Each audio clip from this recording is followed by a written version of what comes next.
Okay, so you develop an idea to get into a very strong stock, but you just aren't sure how to execute on this trade.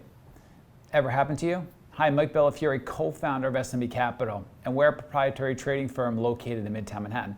And I'm also the author of the trading classic, One Good Trade, and the playbook. In this video, two traders from our desk share a comprehensive trade entry that allow them to profit in pins, a very strong stock. Let's get to work on sharing these important trading lessons so you can grow your trading account.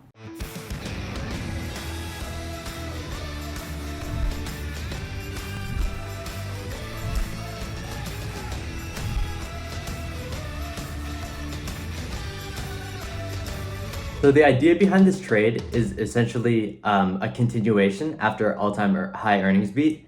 And over the past couple of weeks, we really saw XLC, specifically the social media names, really overperform or outperform. And names like Twitter were pushing prices they hadn't seen since 2015. And Snap just had a massive earnings beat as well a few days prior that trended for multiple days. Not to mention, in their earnings report, Pins mentioned that they were benefiting from the recent social media boycotts. And so that just kind of added to our idea as to why we thought this could really trend. So the context behind this trade is that we're looking for a triple beat earnings, which is a beat on EPS, revenue, and in this case, Pinterest, we're looking at user growth, as well as we're looking if they release full guidance. It's a positive, but not necessarily a make or break for us. We're more so looking at the reaction, and also we're looking for something that holds 25% of its gap. So like from after hours and pre-market. For our reasons to sell, we were looking for a change in character on tape. So essentially with this trade, we want to see buyers really willing to step up, right? Because if we're looking for 2.5, 3 ATR, like if buyers aren't constantly looking to take prices higher. And another thing we're looking for is a low volume buying as we move higher and sellers beginning to take control. So each move higher, we're really weighing like relatively, is buying volume still there? Just following that same idea of if we're looking for so much, we need to see that buyers are really involved. Again, going off the same idea, a breakout in trend over pre-market range followed by a break lower. So we want to see buyers able to take us over that pre-market range rather quickly and defend it, right? If it's going to establish a new range and trend, there's a very low likelihood that's going to happen after it, say, like spends 30, 45 minutes inside like opening range and breaks low day multiple times. After it's broken and moved higher, we're also looking for a lower high. So this isn't necessarily a reason for us to flatten the entire position, but it's an indication to cut size. Specifically, we're looking for the 5-minute, and 10-minute, and 15. If a lower high is coming in those timeframes, for us, we cut like a quarter to a third of whatever we're holding at the time. So going into Pinterest's earnings report itself, EPS, it reported 0.13 versus 0.03. Revenue 443 million versus the 383.5 million expected, and daily active user growth at 442 million versus the 436.38 is expected. Also, they announced that they expected fourth quarter revenue to grow by 60% year over year, so the guidance was there as well. And in terms of fundamentals, one thing we're really paying attention to is that ATR, that 2.61, because that's the cause for where we expect like a turn to happen and our price targets as well. Yeah, so now that we've gone through the variables and a little bit about the fundamentals, I'm going to dive into the stats behind the idea and the specific trade. So with this idea, we've been collecting average stats for this very specific criteria and context. And those stats are in the form of ATR, like Brian just mentioned. On these stats, we want to collect high day from open, low day from open, the average intraday move, and the average ATR gap up. These we can use as comparisons for future contexts that are similar to this. And because of these stats, we were able to have a full PT of about 3 ATR for our predetermined core. And just briefly going over the outcome of pins, the gap up was greater than average. There was also a 2x implied beat. And that's similar to what Brian mentioned earlier, where it's not a requirement of this setup, but when you get a 2x to 3x implied beat, it's a big check mark in your favor. And it. When you say you have a full PT of roughly 3 ATR, what do you mean by that, and how did you determine that? That 3 ATR will come from, let's say price moves down 1 ATR or half an ATR in the open. We're looking for 3 ATR from that low of day, because on average, for these specific contexts, our average low of day tells us that it'll pull in roughly half an ATR.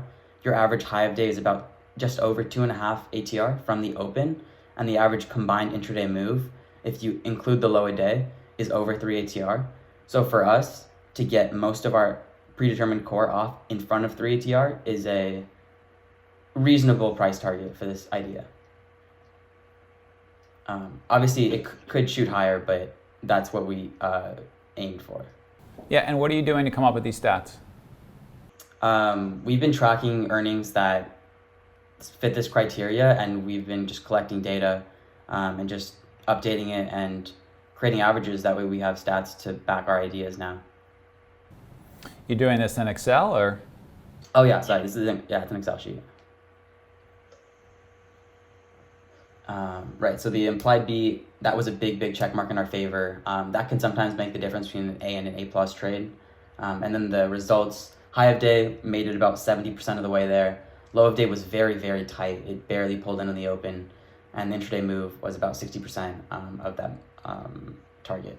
If you want to learn 3 more real-world setups that our traders use, including the simple setup that we teach all of our new traders, and the setup that turned one of our traders into a 7-figure big money earner, check out the free webinar that we're currently running. Just go ahead and click the link that should be appearing now at the top right-hand corner of your screen.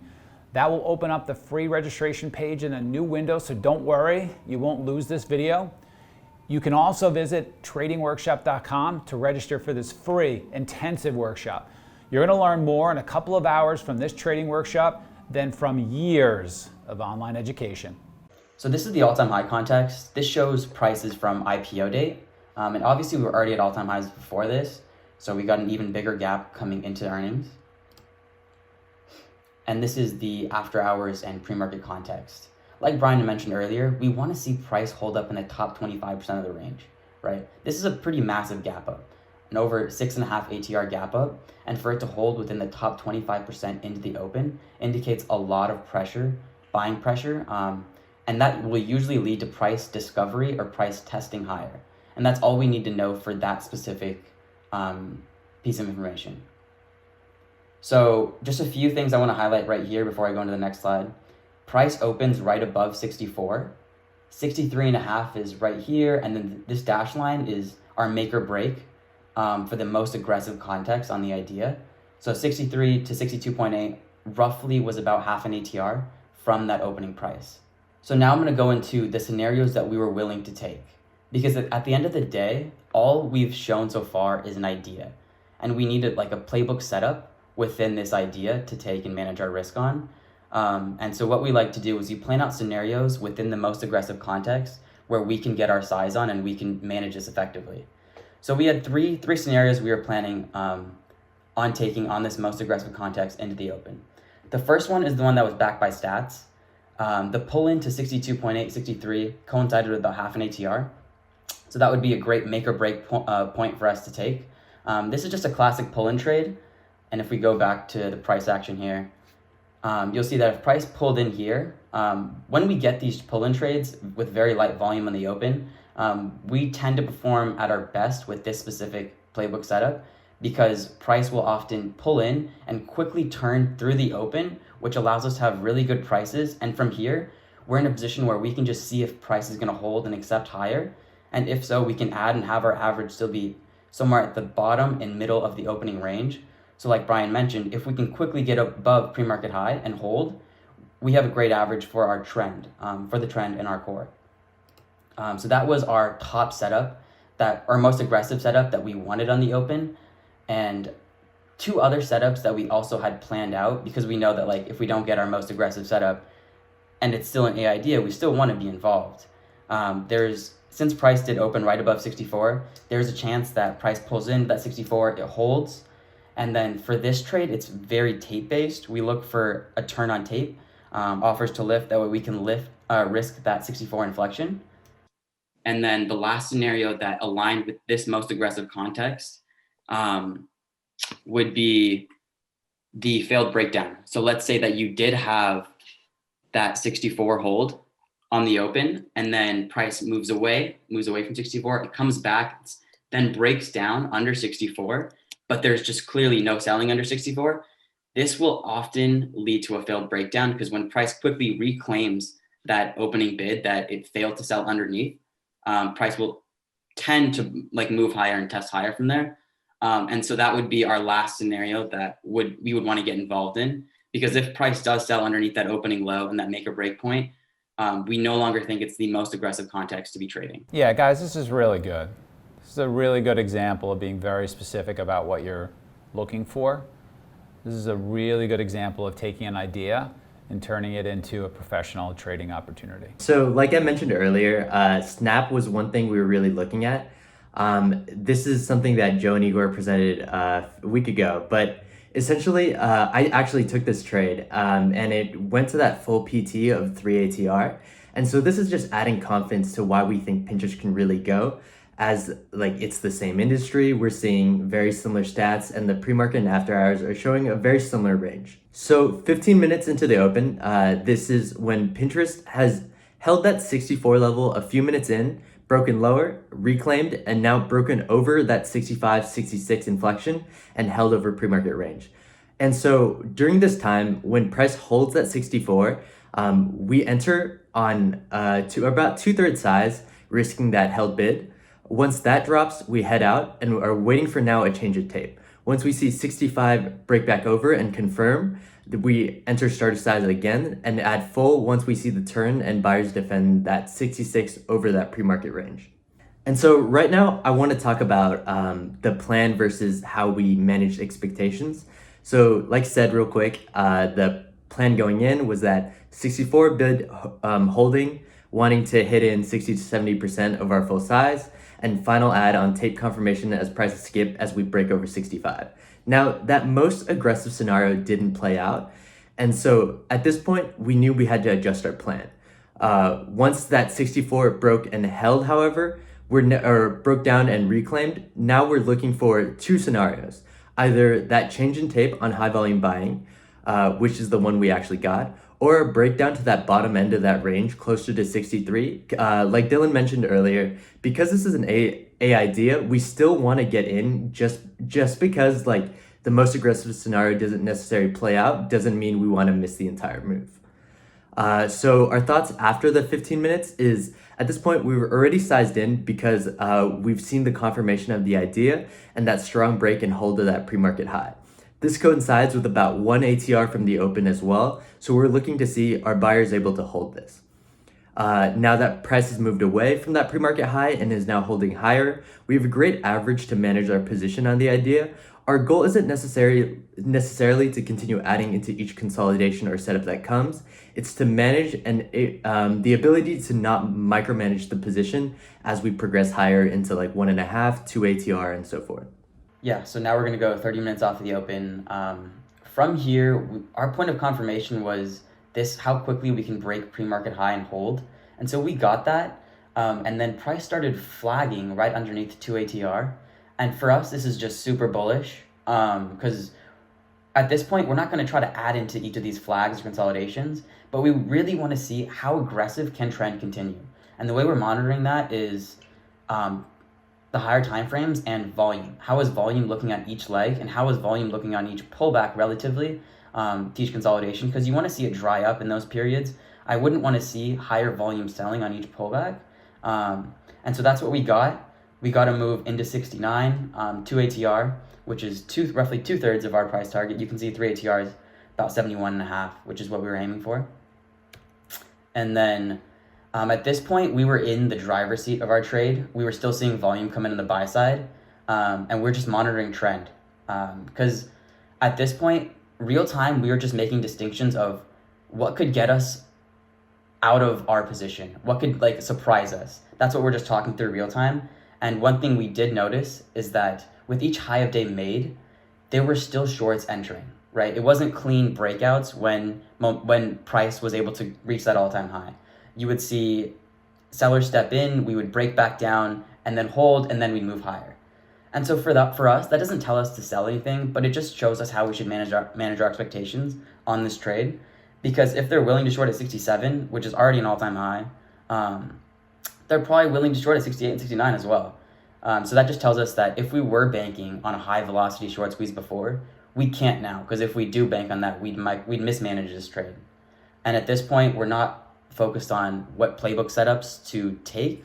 We're focused on how can we monitor trend and stay in the driver's seat of this trade. So now this is Pinterest an hour after the open. So the most aggressive scenario didn't necessarily play out. We see a bit of a change in character as we pull back into VWAP. This isn't necessarily alarming yet, but we're wanting to see what is it going to do now. As price stays around VWAP for a while, we see a bounce. And then this is the change in character where bids are now no longer able to hold prices higher and sellers step lower. Once we're able to then break under that VWAP, we see this as a clear change in character, and the change in tape was really clear as well. Also, as you can see on the move higher, there's really no buying volume as well, so that goes into our reasons to sell. Like I mentioned, we were looking for that bounce, and as long as volume didn't necessarily pick up on the sell side, or significant time wasn't spent at these levels or at closer to 66, we're planning to hold the majority of our position for still that 3 ATR mark.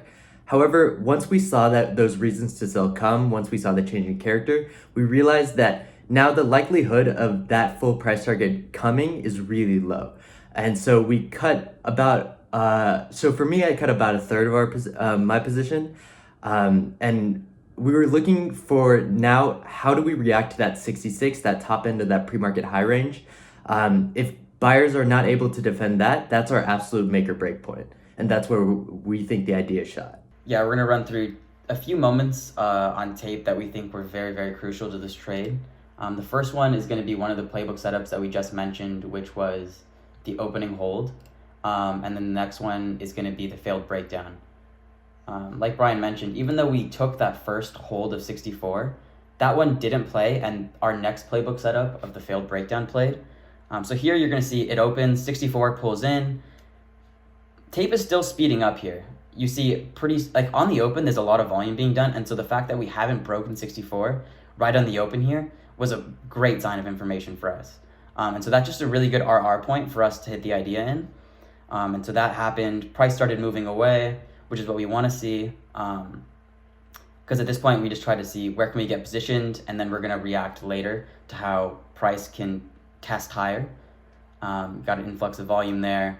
Price will keep moving, testing higher, and it actually makes a pretty it throws out a very, very deep wick higher, and then it comes back. So that's a piece of information for us. The fact that sellers stepped down up there. But from here, we're not going to micromanage it. We're still watching that opening bid at 64. Price comes back.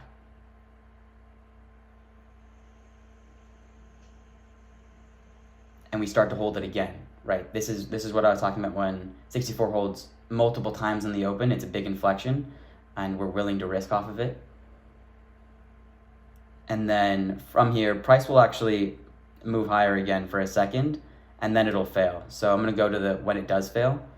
Here, the bids drop. 63.80 flashes on the tape, but clearly under 64, it was not sold. Because if it was sold underneath the opening bid, that should quickly move to 63.5 and 63.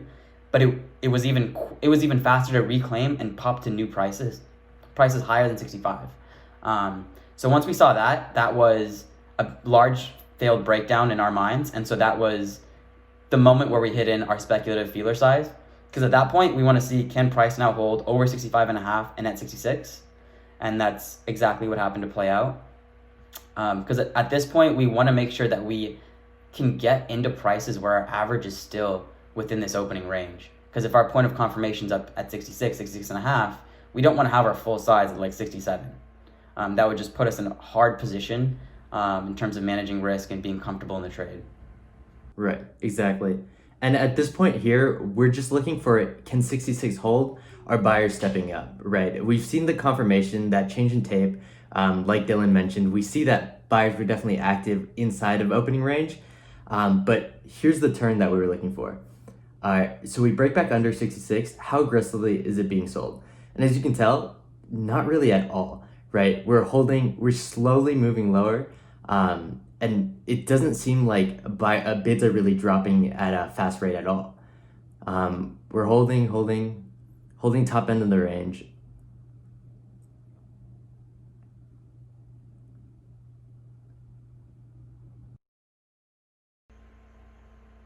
Volume's also very, very light on smaller time frames on this pull-in, which is something that we love to see when we get a strong break higher.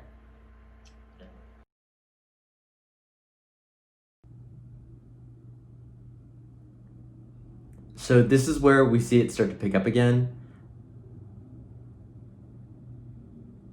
And right about here, I believe, is when we get over 66. And so to us, that's that turn, that's that confirmation.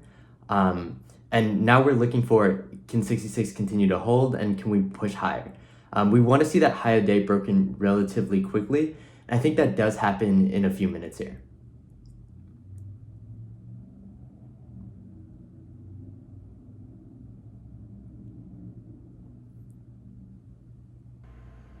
When price struggled to pull in and pulled in very slowly right there, and then it's so easy for it to skip prices higher, it tells us there's still a lot of buying pressure higher. Mm-hmm. And then right about here is when we break high day. So I'm gonna go into my trade management. Obviously, we did take the cut in the open on 64, hidden speculative size, risking a hold back and break back into the bottom end of this range. I took off about half just to cover my risk and cover some of this loss down here. And then once we did confirm, I ended up just putting on my full size here, because in my mind, that was a very strong tape turn when we pulled into 65.50 and we were immediately bought up. Because I'm a smaller time frame trader, so I like to get my risk on in like one of these spots, and I got my risk off fairly quickly. That way I can get down to my manageable core. And then I added 10% here, just because I know the way I like to manage these positions is I like to pay myself in moves higher.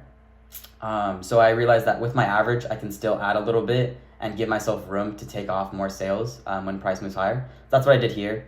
And then when we came into just under 2 ATR, the flag that I had mentioned, I ended up just taking more off, realizing that the price could stall out here, and this was just a good spot to take off some risk. And then once we failed to bounce, got sold under view up, I took off half of my remaining core, and then tape really did change here when sellers stepped down, and I just flattened, got out of the position, realizing that even though we were so convicted into this idea and our target was 3 ATRs, we felt it, we were very excited about it real time. We understood we had to adjust our expectations, and we weren't going to let this destroy us on the day. Dylan and I do trade a little differently. I am more of a higher time frame trader, so I like to be in the driver's seat and kind of just stay in the driver's seat at that point. So we took the morning cash flow, took a little bit off into the highs, and got out for a small winner there. Really nothing. And then as we saw that turn and that change in tape, entered 2/3 of my position, seeing the 65 tape accelerate. And once we got over the pre-market high, held for an extended period of time and pulled back into right under that, once 67 held, I entered. That is a bit of a mistake for me. I think I should have been entering into that 66 turn that we were talking about. But those opening range breaks and breakouts and holds of a new range is something I'm definitely still working on. So I cut a bit of the position, a bit of that ad as we broke under that range. Again, I think that's a mistake, something I'm working on. One thing that I'm curious to hear your feedback about is, so you were looking to get 3 ATR. Yeah. What about time though? So, if something gets to 2 ATR really fast and much faster than you expected something to get to 3 ATR, does that breed a trade decision? Yeah. Is it not just the ATR, which is movement, but is it also time? No, definitely. One thing we're really looking at is at those levels, how are we reacting right after that? Are buyers aggressively stepping up, or is it just shorts being squeezed out? Because if we're wanting to see that 3 ATR, right, we really want to see buyers continually stepping up and building a range, building value, and moving higher. If we see a snap, say a 2-point snap like higher, I would probably take a little more off into that, and then at that point watch how we're reacting. Because we've seen a lot of times where we throw in like a deep wick higher and like buyers fail to hold that price, and then a like quick 1 point, 2 point drop after that. Yeah, and with that point about time, that's something we're really looking at right on the open and that point of confirmation. Because for us, how quickly we can get that point of confirmation can tell us how aggressively we can manage our expectations on the trade. Like if we had taken maybe 30, 45 minutes to get over 66, 66 and a half to confirm the trade, at that point we might have already adjusted our expectations and our PTs to think this probably won't make it to 3 ATR. But because it got over that within seven minutes of the open, we wanted to make sure that we're being patient enough to see if buyers can step in at each accepted price. But yeah, that's definitely a big thing we were watching. And I think the other thing you want to look for is that buying at the hold numbers. So if something goes up 2 points, man, that's a lot, real fast, a little bit more than I thought. And now is there going to be around these hold numbers more buying at higher prices than I thought? Because I'm looking for evidence that this can go up higher, get to my 3 ATR. And there are certain variables that go into that. And so when you can spot the move that's too much and then the buying that's too aggressive at higher prices, that leads to some of those moves. Right. Yeah. Right. Definitely. You didn't see that on the tape. If you went back and watched, there wasn't really that buyer who was just really stubborn, buying too high, too aggressively, when it tried to pull in on around the whole numbers. After that, we see the lower high, the change of tape. I head out the 1.6, and then that final make or break is that 66 that I was watching. Once we spend time under that, I'm out. And so some points that we're looking to improve on. One of the things is expanding our statistics on this trade specifically. Yeah, and I want to ask you guys this. To me, there's a best trade based on what you guys described. What is it? For us, I believe that's that opening drive on these triple beat earnings. Yeah, so you had your idea. Let me be clear, sorry. So you had your idea, this could run, this could go up a little bit on the open. But then you said really smartly, hey, I've got to make this into a trade. I've got to see it. I've got to be able to add more than my personal opinion to this particular idea. And there was a moment that was best based on everything that you showed and described and talked about that you can turn into the best trade of any of these. What was it? I believe it's the turn at 66. I would say that hold of that pre-market high and that buyer stepping up is probably where we could have really sized up. I would say, yeah, that was a good turn. And I think the failed breakdown we had planned out, we could have managed that scenario better for better prices on the idea. Where was that? That was when we broke under 64. Yeah. And it's interesting. You're building a trading business. And I mean, maybe I should speak more about this at a later time, because I have some pretty strong thoughts about how important it is to actually build a trading business. But part of building a trading business is being exposed to ideas that can work, but then you being able to figure out where you can make the most money. And so when you go back and you review these trades, you need to figure out, where can I make the most money? Where was the best risk-reward trade for this opportunity?